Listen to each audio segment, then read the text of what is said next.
Alright, this is video number 3 about the 1950s. This is the Cold War culture.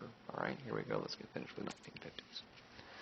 Now, mass media is highly popular at this time, and so we're constantly afraid of, is this tomorrow? Is there a communist or, infiltration? And so everything on TV was to portray communism as being bad and democracy as being good, and it's force-fed, and it's kind of put into your brain, okay?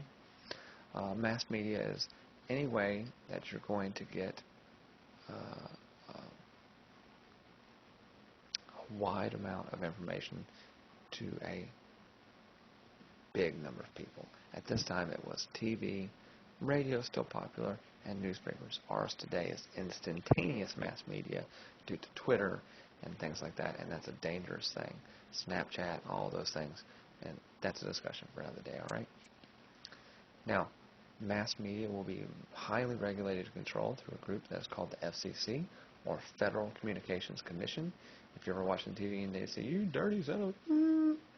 FCC, that's what they do, okay? They monitor it. Now, because of the Red Scare, it had people freaked out so badly that a nuclear threat was imminent, and so fallout shelters began to pop up and be kind of commonplace. And they still are somewhat. There's still people who have bug-out shelters and things like that in case of a nuclear apocalypse today. This was your stereotypical 1950s fallout shelter. Not very big. You're going to have a supply of food ready to go. It's going to be underground, and the whole idea is to withstand the radiation and the heat and the blast of an atomic bomb so that we can rebuild afterwards, okay? Now, also in school, children had a very famous drill, and it was called the duck and cover drill. You duck and you covered under a desk, okay? There's even a turtle named Bert. I will show you this video. It is utterly hilarious, but people were taught this. They were instructed to do this. South Park has poked fun at this, and I'll bring that up when we see it in class. And I've got a whole bunch of things about the duck and cover drill. But that was something children were taught in case of an atomic attack. Now, kind of going through the presidencies just real quick. In 1952 and in 1956, same two men running, Dwight Eisenhower, Republican, Adlai Stevenson, Democratic. And for the first time since FDR was elected in 1932, 20 years, they elected a Republican president. And a pretty big thing. Why? Eisenhower was a general. We're trying to end Korea. All these different things, okay? Now, Eisenhower's VP is one Richard Nixon. We talked about him in the kitchen debate. But he almost wasn't. There was a big discussion on did he have what was called a slush fund, meaning he was taking campaign money and pocketing it for his own. To clear his name and save his political career, he goes on live TV and he gives something called the checker speech. So he goes on there and he goes, "My integrity's been questioned, etc." His wife is there, and at the very end, he makes a move that gets everybody to love Nixon, and that is he goes, "There is one thing I kept."